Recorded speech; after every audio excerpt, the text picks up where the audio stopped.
All right, come on in. Let's get this going. Let's get this started. Welcome to the John Dennis Report. Before we start, I just want to ask you to please, while people are filtering, please, if you wouldn't mind, actually, kind of the main help that we could use right now is if people would subscribe to us on YouTube. And subscribing takes all the effort of actually just going to the John Dennis Report page on YouTube and clicking subscribe. It's a big ask, I get, but if you could do that, it'd really help, and we'd be grateful.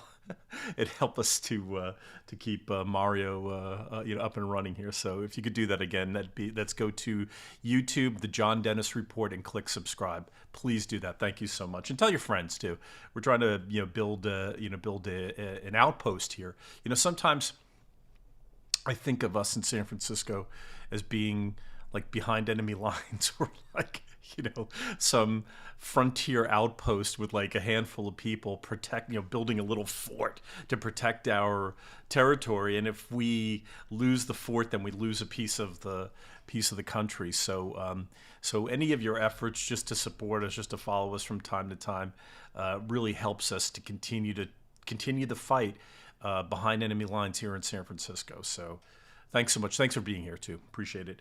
Okay, let's get into it. Actually, I just this is hot off the presses. I just put this out on Twitter. I just got off the phone maybe 20 minutes ago with the one, the only, the great Scott Presler. And many of you know Scott from his earlier cleanup efforts in places like Baltimore and Los Angeles, and here in San Francisco, where we had our own Antifa drama. But Scott is also working harder than anybody to get Donald Trump reelected through his voter registration efforts. He traveled like nonstop all over the country to, particularly in the battleground states. Hold on 1 second, guys. Didn't notice that there's. Well, hopefully, this internet will stabilize. In any event, Scott is, has done amazing work. You guys know who he is, and he's done this voter registration work in the battleground states and was amazing at that. And so he's coming back to San Francisco. He's going to help our state's efforts to recall the terrible Gavin Newsom. And along his stops, or one of his stops is going to be here in San Francisco, where we have a little history. So I look forward to that. And, if you guys know anything about Scott, brings a fierce intelligence to everything he does. He's an Eagle Scout, very detailed, brings joy and love to everything he does, and then also a fearless determination. He is not afraid of anything, and he is determined to succeed. It's precisely what we need, and so especially in a place like San Francisco. So I look forward to having him next month as we put the finishing touches on getting all the signatures required to recall the awful Gavin Newsom, who I frequently refer to as Gavin New Little. I don't even think he knows some. I think he knows little. Anyway. So that's it on that news. So if you want, we'll jump right in. And by the way, I just got this idea. Who is it that we're going to start focusing in my pack on the target races that we are going to go after in 2022. And those are purplish districts, places that are being held by Democrats now, but where we want to help support a strong Republican candidate. But let's set aside the color of the district, whether it's red or blue. Which Democrats would we love to see booted from Congress in 2022, when the Republicans will take back the House?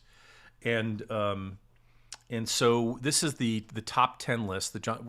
Mario, we need to do this next time. We got to get a special thing for the screen. This is the John Dennis top 10 list, because we're going to do this on a regular basis now. Okay.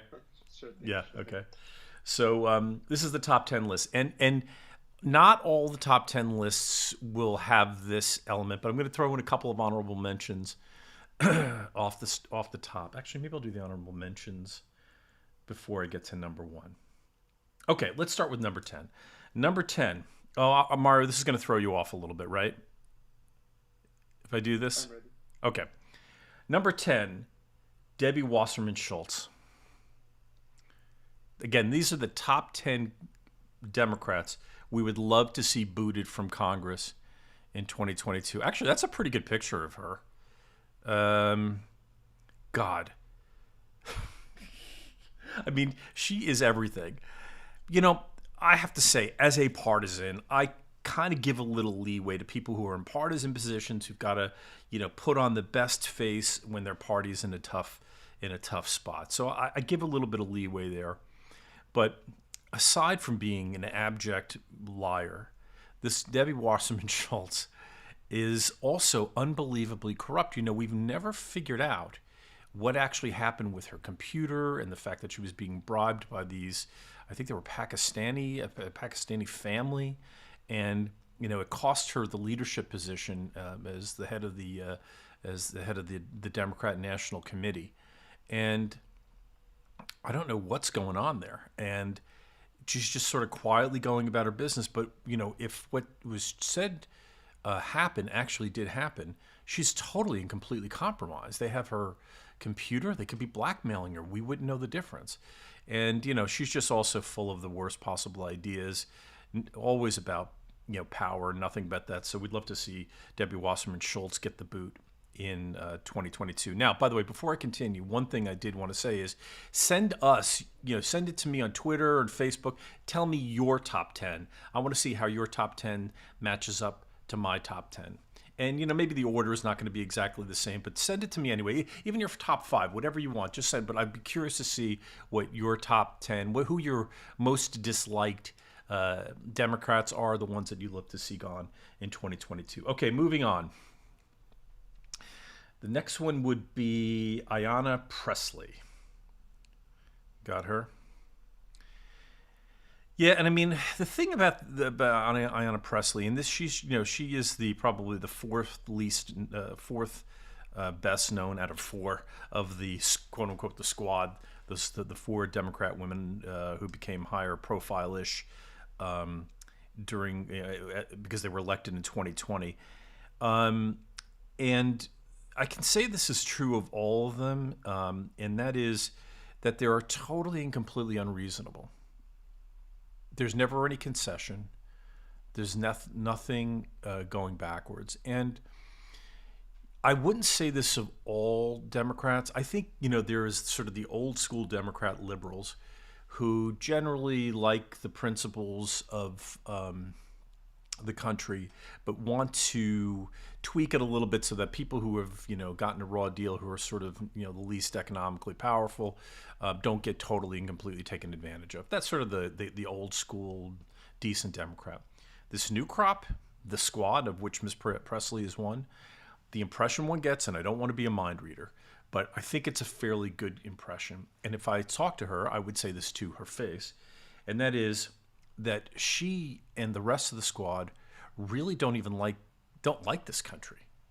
They really don't. I mean, they don't like the founding principles of this country. They don't like the idea that individual liberty is the highest political value, which is, if you read the founding fathers, and by the way, the most practical way to keep a country together. And if you read the Constitution, I mean, clearly that's the thrust of the Constitution. Is just make sure that government's primary job is to keep us from killing each other by protecting our own individual liberties and being really sort of relentless about that. These people don't care. Ayanna Pressley Ali, she doesn't care about that. I'm speaking Greek if I have that conversation with her. She doesn't care about that. So anyway, she's number 9 on the list.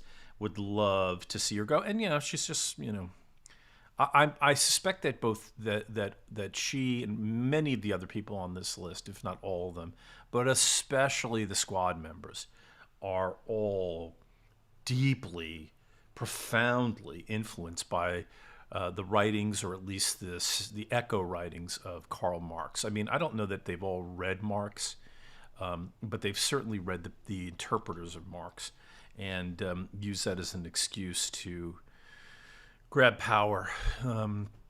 and inflict pain on people who have actually done better in life than they have.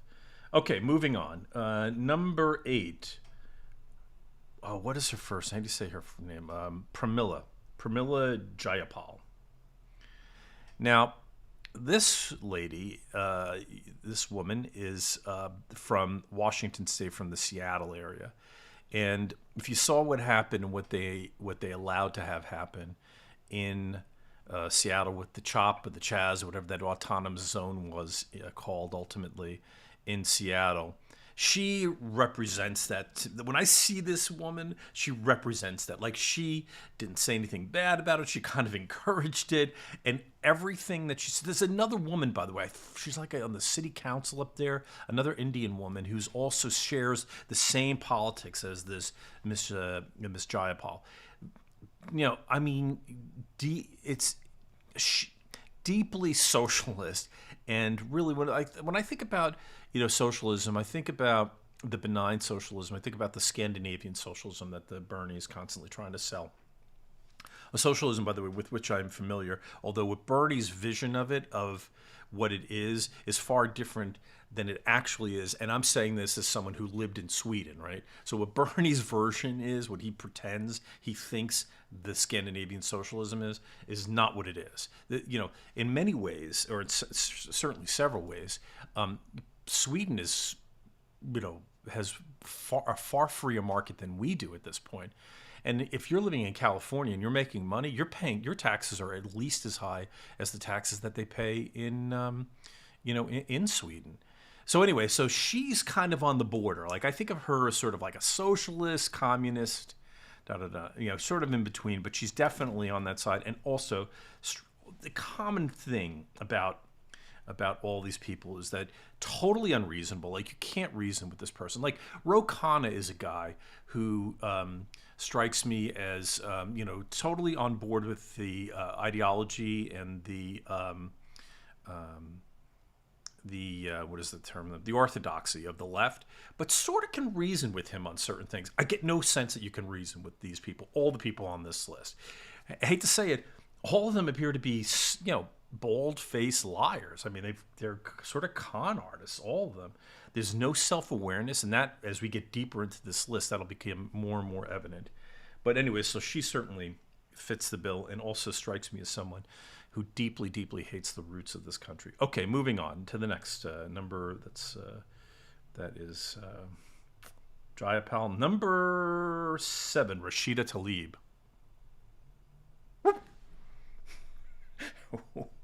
This woman, I mean, whenever I see her, I think of when a video that surfaced of her. I think she went to like a Trump event before she was elected, and she was yelling and screaming, and they had to throw her out of the thing. And she was she was getting very ghetto about it, like very urban, like they getting like throwing her face out and cursing, and they had to push her out. And she was like, "What are you gonna do?" Like, I mean, she is like really, really unwell, and she's sort of that like blend of, she's got her religious position, and then her, kind of like, communist Marxist roots. And it's a really kind of a lethal combination. And it tells you the sad state of Detroit that this woman was elected to represent them. I mean, I can only imagine, no offense to Detroit, because I've been there, it's been a while, but, no offense to Detroit, I'm sure there are lots of redeeming qualities. But if this is the best you got to offer, Jiminy Crickets, that's a really shallow pool of talent. Again, someone who really just dislikes America and violent, hates America. Ooh, okay, let's move on. I don't want to see her anymore. Number 6. Ooh, this is a good one. Ilhan Omar. Now, aside from also being someone who hates America, this one is a grifter, a pure grifter. And, she could take me to court. I mean, I don't care. She's got she divorces her husband when she was purportedly previously married to her brother. then gets married to another guy, leaves him, and is with her campaign consultant, who she pays money to from her campaign. And, the whole thing about her that strikes me, especially this business about purportedly marrying her brother, which I hope to hell they prove at some point, because she needs to get thrown out of Congress, if in fact that's true, and it looks true,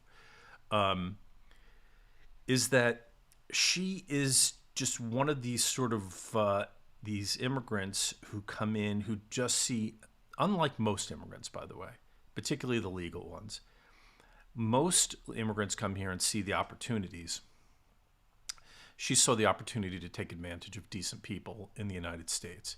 And it is so offensive. It's the equivalent of if you had someone over to your house, invited them in because they were having a tough time, and they were stealing like your soap and your food, and just taking advantage of, after you offer them this generosity, this enormously powerful gift, and then they start nickel and diming, stealing from you across the way. That's the sort of thing. That's what I think of when I think of her and where I see her. The Project Veritas videos that came out about her, where they showed that her people were out there, paying for votes to make sure that she won re-election. Ballot harvesting with cash. That's everything I think of when I think of this person. Okay, let's move on to the next one. So it's number 6. Okay, so we're going into the top 5. Top 5. Oh, here's a good one. Maxine Waters. Oh my gosh. So here is a quintessential con artist. This woman, is constantly, talking about how she's representing the interests of her community, largely African American community, and she, it's a very downtrodden community and tough parts of Los Angeles. Yet she lives in a mansion in Hancock Park, which is part of the old Hollywood. I think this goes back to the 20s, like Douglas Fairbanks lived there, and Mary Pickford lived in Hancock Park. It's an amazing, beautiful part of LA that kind of actually had a little downturn, I think in like the 80s, and then has come back ever since, and it's just magnificent. It's really well located, beautiful homes. Her house is supposedly worth somewhere between $4.5 and $5 million. And yet she spews the most terrible rhetoric. I mean, she was vicious against Trump and Trump supporters, and violent. I mean, she went out and incited people to attack people in the Trump administration.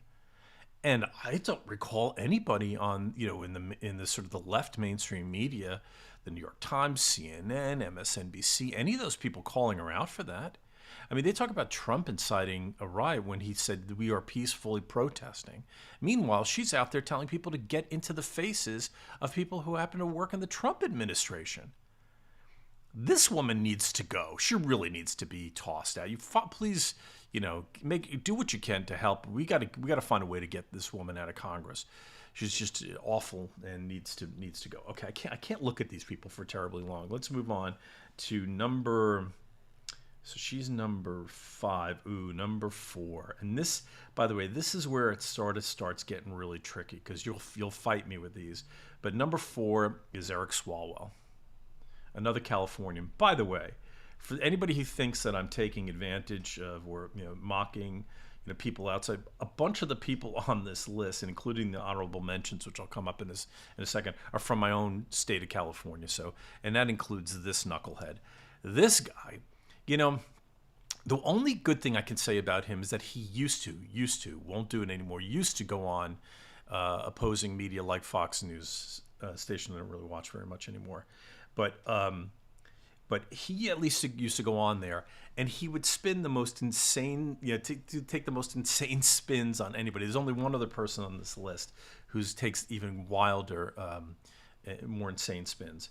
And we'll get to him in a second, but but Swalwell would say the craziest things, and again, there's like a deadness behind the eyes. You get the feeling you can't reason with this guy. He is going to go with the party line no matter what. And by the way, which and no commitment to principles, because if you're committed to principles, you've got to actually admit when you're wrong sometimes, and people on your side are wrong. And he never admits that. It's always this. Everything's like a shifting game that always makes him and the Democrats the heroes, and Trump and and the Republicans the enemies and awful. He, by the way, was pushing the Russia hoax forever and ever, has never apologized for that, despite all the effort that went into that. And they're talking about on social media, tossing people who question the outcome of the election. Okay, that's their prerogative, I suppose, and not really, it shouldn't be, but these guys, were questioning the outcome and the validity of the election, for years. We spent $30 million because of this whacked out conspiracy theory that this guy was propagating, and then to cap it all off, he had an affair with a Chinese spy and was compromised the whole time. I shouldn't say that. It's been alleged he's compromised. It appears that he's compromised. I mean, they targeted this guy when he was a city councilman. And so, and the Chinese spy literally raised money for him to get this guy to become congressman. I mean, wow. That district that he's in, by the way, that is actually used to be a competitive district, and I don't think it's that far off. I got to talk to the Republicans and see if we can't find the right candidate. It's not too far from here in San Francisco. It's just like about 30 miles, a little south and east. We should be able to go after him. If we find the right candidate, I think we can actually get rid of him. So anyway, so let's move on. Number 3. Oof, this is getting rough. The one, the only, Alexandria Ocasio-Cortez. Now, that's a good picture of her. There's a part of me that kind of likes her. I grew up in Jersey City. We had a big Puerto Rican community there, and then I went to school in the Bronx, and I met lots of Puerto Rican girls from the Bronx, Puerto Ricans in general, and I kind of like her on that level. And I also like the fact that she's got some sales skills. Beyond sales skills, she's got some persuasion skills. That's really what she's got them. I don't know where she learned them, where she picked them up, but she's not dumb. She's clever. I mean, she's inexperienced and has a very selective knowledge base. But I wish to hell. In fact, I wished her a happy birthday on Twitter, and then the Daily News, wished her a happy birthday. Did a happy birthday article, and they reposted my tweet, which is, I hope that this is the year that she discovers libertarianism. I'd love her to be a non-dilettante libertarian, a well-read libertarian, and have her use her persuasion skills to represent our point of view. Because I think she's got skills. But having said all that, I mean, a staggeringly infantile person who really has no business at this stage of her life helping to make the country's important decisions. She is really in over her head, and I think ultimately it's going to limit her. Sometimes people take on responsibility. I can say this to some extent in my own career. They take on the responsibility a little too early, and I think that's going to be the case with her. She this whole business about how she almost lost her life in the Congress, it just goes to show that this is a person that needs to mature. And it's kind of, as we get into the I've been kind of kind to her, you can tell, but as we get to the sinister side, she's one of these people who's willing to say things like call people white supremacists. And Scott Adams has been saying that calling someone a white supremacist is like the equivalent of calling a white person the N-word. And I got to tell you, I think that's a dead-on thing. It is so offensive to me if someone even alludes to that or calls me that. It is just, and I got to tell you, that white supremacist thing is kind of gaining traction with people, people in a surprisingly fast way. And meanwhile, there's like virtually no evidence of it whatsoever. But the fact that she's so willing to indulge in that is really, really terrible. And what's interesting? Hey, Mario, I don't know if you can pull this up quickly. What's interesting with her is that she calls everybody white supremacist, and she's clearly deeply profound Marxist. Can you pull up AOC's boyfriend? What's interesting is that, she calls everybody a white supremacist, and but meanwhile, here, let's pull up this picture right here. That's a good one. Yeah, the one in the left corner. Yeah, that one. Yeah. So, meanwhile, she's with a ginger guy. I mean, I don't know. Maybe she's a white supremacist in her own weird way. Pull up this picture. Sorry. Thanks for waiting.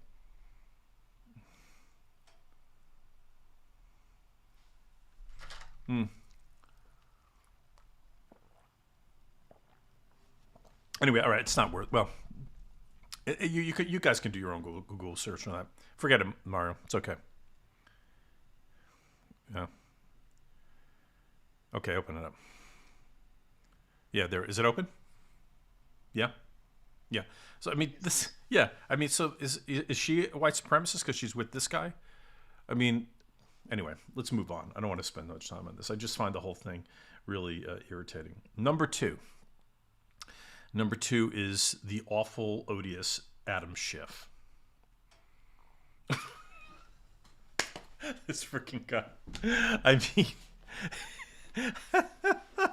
I mean, the thing about him is that he knows that he's not telling the truth. You know he knows he's not telling the truth, and he couldn't care less. I mean, I think some of them have gotten into a dissociative state to the point where they don't even want to reflect and know that they're not telling the truth. I think he knows he doesn't tell the truth, and he doesn't give a damn. Doesn't give a damn. This whole Russia hoax for years and years, pushing that on us, and really disrupting the country and getting involved with all the hoaxes.